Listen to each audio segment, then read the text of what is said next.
اس دنیا کے تمام ملحدین یعنی ایتھیسٹ، ایگنوسٹکس اور شکوک و شبہات میں مبتلا لوگوں کے نام میرا ایک واضح اعلان ہے۔ میرے پاس آپ کے لیے کچھ سیدھے سوالات ہیں اور قرآن کریم کے اوپن چیلنجز ہیں۔ برسوں تک میں لائیو سیشنز، ویڈیو رسپانسز اور واٹس ایپ اور فیس بک اور ٹک ٹاک میسیجز کے ذریعے الہات کے سوالات اور اعتراضات کے جوابات دیتا رہا ہوں۔ میں نے ہر پلیٹ فارم پر منطق، سائنس اور ہمدردی کے ذریعے ہر انسان کی سیدھے راستے کی طرف رہنمائی کرنے کی کوشش کی۔ میری ہمیشہ سے یہ خواہش رہی ہے کہ علم اور دلیل کی روشنی میں ان تمام الجھنوں کو دور کیا جائے جو حق کے راستے میں رکاوٹ ہیں۔ اس طویل سفر میں کئی ایسے لوگ آئے جنہوں نے کھلے عام وعدے کیے کہ اگر ان کے سوالوں کے جوابات دے دیے گئے تو وہ حق کی طرف لوٹ آئیں گے اور اپنی ہر درمی چھوڑ دیں گے۔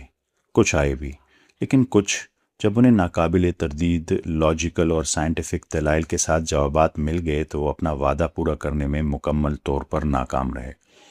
سچائی کو کھلے دل سے قبول کرنے کی بجائے انہوں نے محض احتساب سے بچنے کے لیے پینترا بدلا اور اپنی انا کی تسکین کے لیے بالکل نئے سوالات کے پیچھے چھپنے لگے۔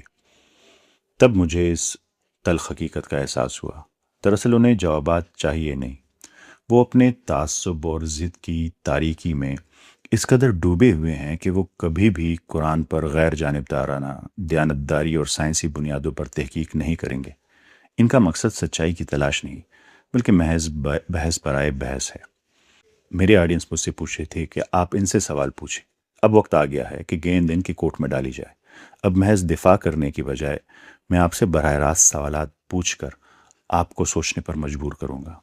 میرا حتمی مقصد آج بھی بالکل وہی ہے، پوری انسانیت کو ایک خوبصورت راستے اور ابدی کامیابی کی طرف بلانا۔ لیکن اس بار آپ کو بے بنیاد اعتراضات کے پیچھے چھپنے دینے کی بجائے ہم آپ کو اپنے ہی نظریات پر غور و فکر کرنے پر مجبور کریں گے۔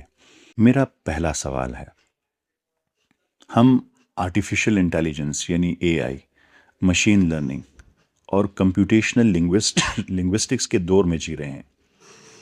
اس میدان کی سب سے جدید اور ترقی یافتہ شاخ اس کو سٹائلومیٹری کہتے ہیں، یعنی لنگوسٹک طرز پہ اور سائنسی طرز پہ میتھمیٹیکل اسٹڈی کرنا۔